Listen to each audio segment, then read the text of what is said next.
একটি টাকা হলে বাজেট থাকলে একটি পদ্মা সেতু করা যাবে, কিন্তু যদি নদী হারিয়ে ফেলি আমরা মাননীয় তাহলে সদস্য নদী পাওয়া যাবে না। আপনি প্রশ্নে আসেন দয়া করে।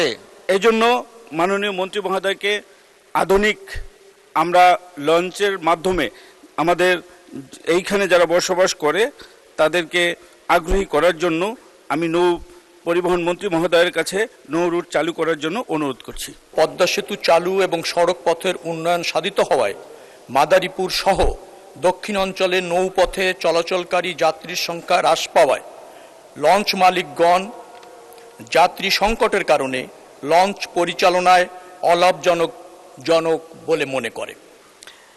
তারকা চিহ্নিত প্রশ্ন 2, 3, 4, 7 মাননীয় সদস্য জনাব আনিসুর রহমান, মাদারীপুর 3, আপনি উত্থাপন করুন। ধন্যবাদ আপনাকে। মাননীয় স্পিকার, আপনাকে ধন্যবাদ। আমি আনিসুর রহমান, মাদারীপুর 3। নৌ পরিবহন মন্ত্রী মহোদয়, অনুগ্রহ করিয়া বলিবেন কি আমার নির্বাচনী এলাকা মাদারীপুর 3-এর মাদারীপুর সহ দক্ষিণ অঞ্চলের নৌ যোগাযোগ ব্যবস্থার উন্নয়নে নতুন কোনো পরিকল্পনা আছে কি, থাকিলে তাহা কি? ধন্যবাদ মাননীয় সদস্য। মাননীয় সদস্য, তারকা চিহ্নিত প্রশ্ন 2, 3, 4, 7 সংসদে উত্থাপিত হলো। মাননীয় নৌ পরিবহন মন্ত্রী শেখ রবিউল আলম, ধন্যবাদ আপনাকে। মাননীয় স্পিকার, আপনাকে ধন্যবাদ। দেশের দক্ষিণ অঞ্চলে বর্তমান আধুনিক মানের লঞ্চ চলাচল করে। অধিকন্ত পদ্মা সেতু চালু এবং সড়ক পথের উন্নয়ন সাধিত হওয়ায় মাদারীপুর সহ দক্ষিণ অঞ্চলে নৌপথে চলাচলকারী যাত্রীর সংখ্যা হ্রাস পাওয়ায় লঞ্চ মালিকগণ যাত্রী সংকটের কারণে লঞ্চ পরিচালনায় অলাভজনক বলে মনে করে। যাত্রী সেবার মান বৃদ্ধি কল্পে বর্তমানে মাদারীপুর সহ দক্ষিণ অঞ্চলে নৌ যোগাযোগ ব্যবস্থার উন্নয়নে বাংলাদেশের প্রত্যন্ত অঞ্চলে বিভিন্ন লঞ্চঘাট ও ওয়েসাইডে ঘাটের আনুষঙ্গিক সুবিধাসহ পল্টন নির্মাণ ও স্থাপন শীর্ষক প্রকল্প এবং BIWT এর বিভিন্ন ঘাট পয়েন্টে অবস্থিত পুরাতন ও ক্ষতিগ্রস্ত পল্টন সমূহের সংস্কার ও পুনর্স্থাপন শীর্ষক 2টি প্রকল্প 2026-27 অর্থ বছরের ADP-তে বরাদ্দবিহীন অননুমোদিত নতুন প্রকল্পের মধ্যে অন্তর্ভুক্ত রয়েছে। আমরা আশা করছি এই প্রকল্প দুটি এই অর্থ বছরে আমরা শুরু করতে পারব। এখানে উল্লেখ্য যে মাদারীপুর সহ দক্ষিণ অঞ্চলে প্রতিদিন 80 থেকে 90টি লঞ্চ চলত, কিন্তু পদ্মা সেতু নির্মাণ হওয়ার পর এবং ওই অঞ্চলে যোগাযোগ ব্যবস্থার ব্যাপক উন্নয়নের পর এখন সেখানে 50টির মতো লঞ্চ চলে। 20 থেকে 25 হাজার যাত্রী ওই অঞ্চলে আপনার যাতায়াত করে নিয়মিত। মাদারীপুরে 8টি ঘাট ছিল, সেই 8টির মধ্যে একটা তো এখন লঞ্চ থামছে না, কারণ যাত্রী সংখ্যা অনেক কম। দ্বিতীয়ত, ওখানে আমাদের পর্যটনবাহী ও 12টি জাহাজ অনুমোদিত ছিল, মাত্র একটি চলছে, সেটাও যাত্রী সংকটে এখন আছে। পর্যাপ্ত জাহাজ চলাচল করার প্রয়োজন মনে করছে না কর্তৃপক্ষ এবং BIWT। এই উন্নতি সাধন একটা এই সরকারের প্রকল্প দুটি নিয়েছে। এটি হলে আমার মনে হয় যে এই নৌ পরিবহন সেক্টরের দক্ষিণ অঞ্চলে একটা ব্যাপক উন্নয়ন নিশ্চিত হবে। ধন্যবাদ মাননীয় স্পিকার। মাননীয় মন্ত্রী, আপনাকেও ধন্যবাদ। মাননীয় সদস্য জনাব আনিসুর রহমান, সম্পূরক প্রশ্ন থাকলে একটা করতে পারেন। Thank you. মাননীয় স্পিকার, আপনাকে ধন্যবাদ। আমার নির্বাচনী এলাকা মাদারীপুর 3-এর বাঁশগাড়ি ইউনিয়ন, কয়রা ইউনিয়ন, সাহেবরামপুর ইউনিয়ন এবং এনায়েতনগর ইউনিয়নে প্রায় লক্ষাধিক লোকের বসবাস। এই ইউনিয়নের ওখানে যারা বসবাস করেন তারা সকলেই একসময় লঞ্চে যাতায়াত করত।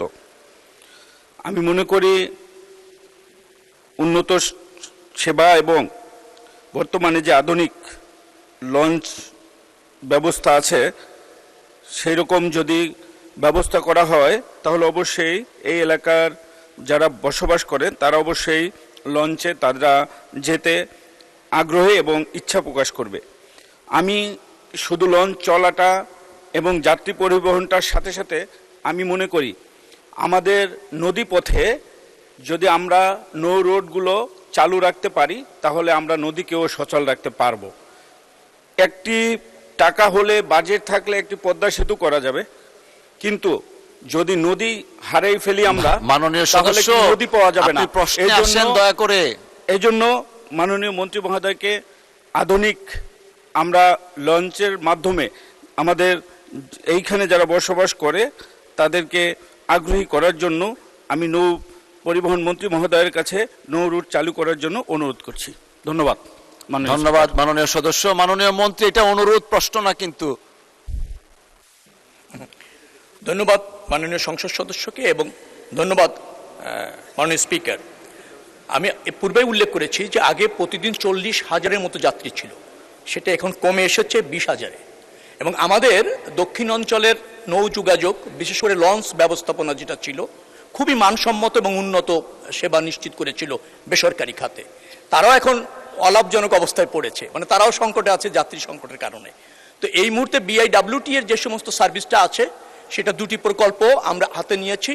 আশা করছি এই অর্থবছরে বাস্তবায়ন হলে মাননীয় সংসদ সদস্য যে প্রত্যাশা রাখছেন যে যাত্রী কম হোক কিন্তু সেবাটা মানসম্মত থাকুক, মানুষ যাতে ওই সুযোগটা পায় যে কোনো মুহূর্তে, সেটা এই প্রকল্প বাস্তবায়নের মধ্যে নিশ্চিত হবে বলে আমি মনে করছি। ধন্যবাদ মাননীয় স্পিকার। ধন্যবাদ মাননীয় মন্ত্রী। আমরা একটা সম্পূরক প্রশ্ন নিচ্ছি। বাগেরহাট 4 আসন থেকে নির্বাচিত মাননীয় সদস্য জনাব মোহাম্মদ আব্দুল আলিম, দয়া করে স্পেসিফিক কোশ্চেন করবেন, তাহলে অন্য আরেকজন সুযোগ পাবে, প্লিজ। Thank you. ধন্যবাদ মাননীয় স্পিকার আমাকে সুযোগ দেওয়ার জন্য। মাননীয় স্পিকার, বাংলাদেশের দক্ষিণাঞ্চল ঢাকা থেকে ঐতিহ্যবাহী নিরাপদ একটি যাতায়াত ব্যবস্থা ছিল স্টিমার, 2 দিকে পাখার সাহায্যে চলতো। তো সেই যে ঐতিহ্যবাহী নিরাপদ স্টিমারটি বন্ধ রয়েছে, সেই স্টিমারটি যদি চালু হয় তাহলে নিরাপদে আমাদের জনসাধারণ তারা যাতায়াত করতে পারবে এবং এটা আমাদের পর্যটনের জন্য এটি সহায়ক হবে। তো আমি আপনার মাধ্যমে মাননীয় মন্ত্রী মহোদয়ের কাছে জানতে চাচ্ছি সেই স্টিমার সার্ভিসটি আবার কবে নাগাদ চালু হতে পারে। আপনাকে ধন্যবাদ মাননীয় স্পিকার। ধন্যবাদ মাননীয় সদস্য। মাননীয় মন্ত্রী, স্টিমার কবে চালু হতে পারে? ধন্যবাদ মাননীয় স্পিকার। যে স্টিমারের কথাটা উল্লেখ করা হয়েছে সেটা অনেক পুরাতন এবং সেটা ঐতিহ্যবাহী, দীর্ঘ পুরাতন, অনেক আগে চলতো। এখন ওই যাত্রী সংখ্যা কমেছে এবং স্টিমারটাও প্রায় অকেজোর মতো, যার ফলে এটা ওই নৌ রুটে চলাচল করা নিরাপদ নয়। এবং খুলনা রুট সহ বাগেরহাটের ওই দিকের মানুষগুলি যে রুটে চলতো সেটা এখন তো অনেকটা নিরুৎসাহিত হয়েছে, যার ফলে এই স্টিমারটি, এই পুরাতন পুরানো স্টিমারটি এই মুহূর্তে মেরামত করে চালানো উপযুক্ত নয় বলে মন্ত্রণালয় বিবেচনা করছে, যার ফলে এই স্টিমার খুব তাড়াতাড়ি চালু হচ্ছে, এরকমের কোনো আশ্বস্ত করার কোনো সুযোগ নেই। ধন্যবাদ মাননীয় স্পিকার। মাননীয় মন্ত্রী, আপনাকেও ধন্যবাদ। উনি যেহেতু বাগেরহাটের সন্তান, হয়তো প্র্যাকটিক্যাল এক্সপিরিয়েন্সের আলোকে উত্তর দিয়েছেন। ধন্যবাদ।